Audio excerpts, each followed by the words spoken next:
Before we begin, I need to make a special mention. This video features a skin that I created for the FA-18F Super Hornet. This is the Poison Dart Frog Aggressor skin that I created about a month ago. I released it on Nexus Mods and it's free to download. All you need is a PC and the Steam version of Ace Combat 7. Check out my Nexus mod page, linked in the description. Hello everybody, it's Armchair. I guess it's finally time to talk about the autism, isn't it? Now this is something that has been way overdue for months, I guess. I mentioned that I wanted to do this a while ago, back in February, I think? Question mark? But I know I wanted to talk about this, and now it's time to talk about it. And what better time to do so than Disability Pride Month? Which I forgot was a thing, but I might as well do it right now, because it's pretty influential in my way of looking at the world, how I perceive everything, and, well, my entire comeuppance, really. So, well, I think I'm gonna go in chronological order. I'm probably gonna jump across the timeline. I think. I have no idea. I don't really have a script here. I'm just going off of memories that I have based on vague things that may or may not have been said. But I was a 2000s kid, and I grew up that entire time not knowing that I had high-functioning autism. Now, I don't really scoff when I hear people say that, although I know there are some people that prefer not to hear that particular, I guess, definition or, I don't know, nomenclature. But I don't really scoff when I hear that, because that's just what I've heard when I was growing up with it. So, like, high-functioning, low-functioning autism. I don't really get offended by it because it makes sense. Although I know that people know that, and I also recognize that it's more of a spectrum, more than anything, really. But I was diagnosed when I was 2.5 years old. And my family, they started picking up on some specific cues where I was acting a little bit differently, in ways that I was also acting out, which I will get to. I'm not going to hit everything, but there's one thing in particular that comes to mind, and it revolves around my sister. I do have a baby sister. I won't drop her name, but it's kind of prevalent mentioning her because of things that happened revolving her and also discussions about her.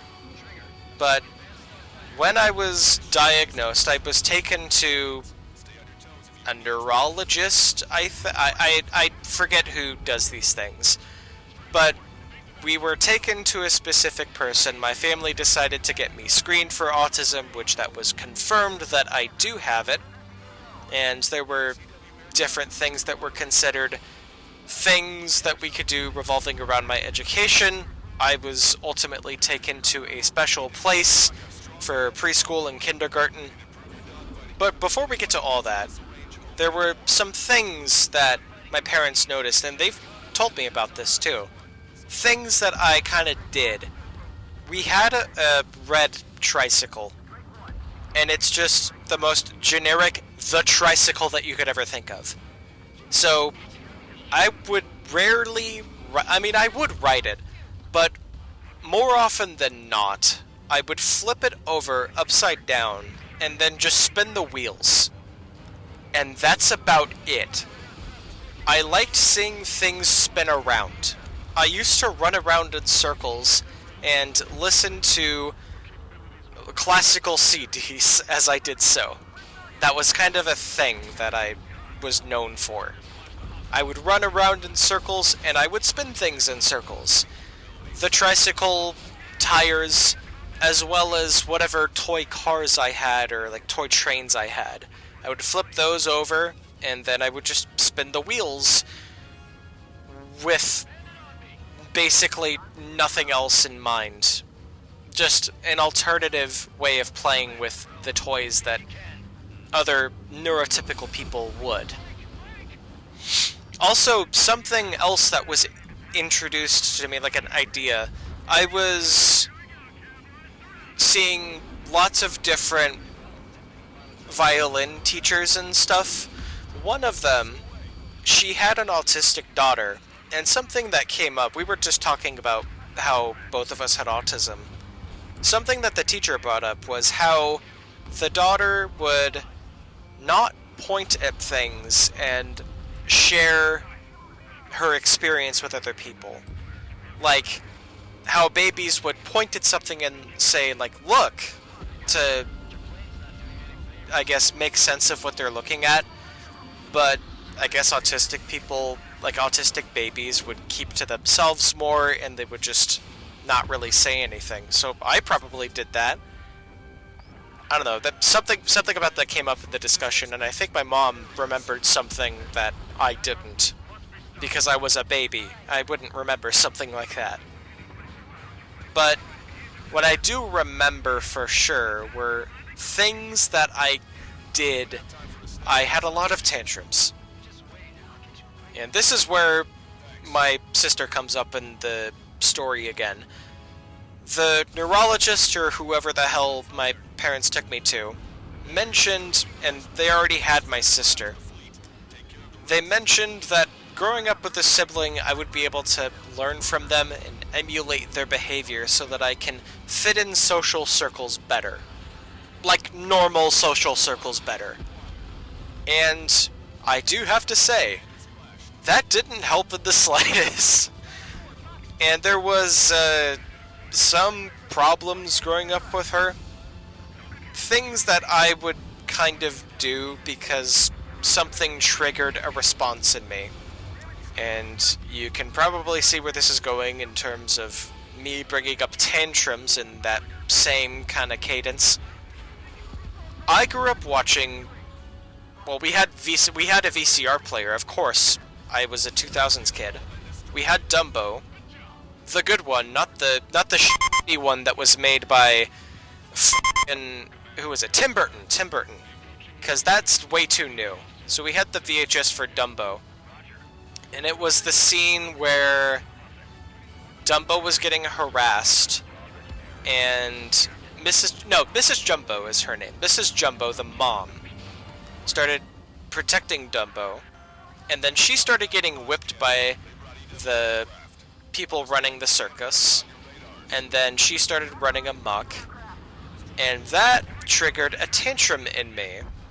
And I took out all of that tantrum energy on my sister. Not that I'm really doing that anymore. So I've grown way past that. I have a good relationship with my sister, thank God. But yeah, that was just interesting. That probably happened more than once. So that influenced the decision of me getting behavioral therapy and speech therapy as well. I forgot if I mentioned this before, but I would go to different organizations, or I would go to see a specific person, probably speech pathologist at the school, and I would also go to someone who's like a 20-minute commute away from where we were living. We would talk about how I can communicate effectively, how I could just fit into different social circles. And I will say it was helpful to an extent. There were some things that were brought up, like being able to, of course, communicate with people in an effective way, to be able to just socialize with people in like a normal way, and being able to just, I think there were some anti-bullying things that came up too, where I would be able to just effectively defend myself through like action and just ways of speaking, because I did get bullied in elementary school. People kind of did see me as an effective target, easy target, and seeing how that didn't really stop I mean, some things did work better than others, and the bullying stuff were things that were kind of not as effective, mostly because of just where I kind of grew up. I have a lot of friends that I had grown up with, mostly through the Mormon church.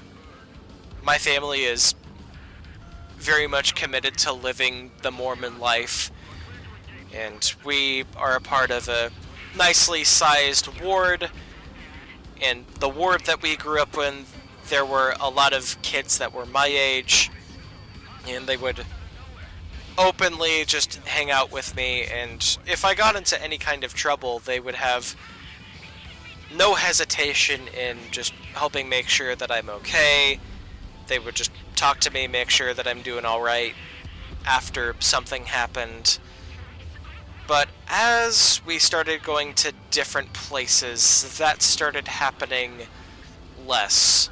And I mean, I couldn't really do anything to help any of that. That's just life. That's just how things happen.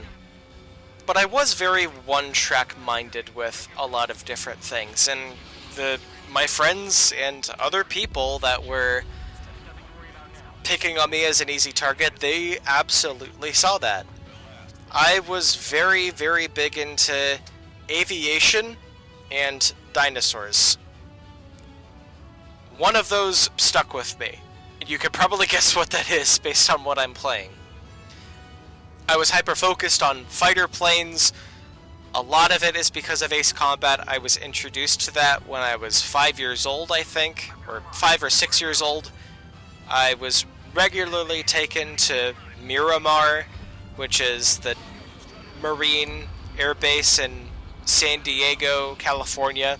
My dad would regularly take me there with Grandpa sometimes, and I went there once with my great-grandpa.